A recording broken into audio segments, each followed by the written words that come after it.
Rumaragas ang pagpapala po sa ating lahat para sa ating pangaraw-araw ng talata. Tayo ngayon ay nasa Exodus Kapitulo 16, simula versikulo 31 hanggang versikulo 36. Mana ang titinawag ng mga Israelita sa pagkain pinupulot nila. Ito'y kamukha ng buto ng kulantro, mamuti at lasang galyitas na minasa sa pulot-pukyutan. Sinabi sa kanila ni Moses, ito ang utos ni Yahweh, kumuha kayo ng isang sisidlat at punuin ninyo na ang mana. Ito'y itatago ninyo para makita ng inyong magiging mga anak at mga apo. Ang pagkain ibinigay ko sa inyo nang ilabas ko kayo sa Ehipto.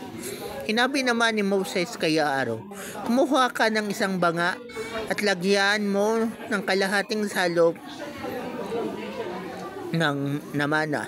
Pagkatapos ilagay mo sa harapan ni Yahweh upang itago para sa ating magiging mga anak at mga apo.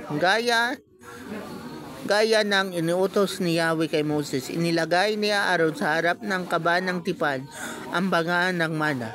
Mana ang kinain ng mga Israelita sa loob ng 40 taon hanggang sa dumating sila sa Kanaan.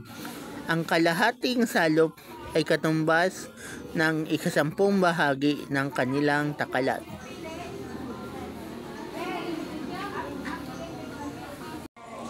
So sa passage na to, ang highlight dito ay yung pag-preserve ng mana para makita yun ng next generation. Para malaman ng next generation kung gaano kadakila si Lord at kung paano siya nag-provide sa mga Israelites nung panahon na sila ay nasa wilderness or doon sa desyerto. So dito, naging yun na generational discipleship. Kasi nga, tinuturo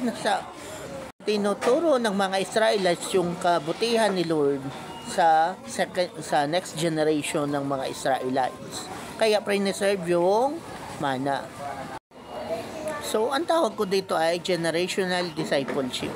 Kasi ma-acknowledge ng second generation or ng next generation yung kadakilaan ni Lord at malalaman nila kung paano siya, paano mag-serve sa Kanya at kung paano sa Kanya mag-worship. So, ganun yun.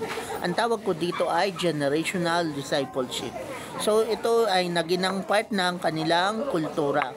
So, kultura na yun ng mga Israelites na alalahanin ang kabutihan at kadakilaan ng Diyos. So, ganyan kahalaga ang generational discipleship.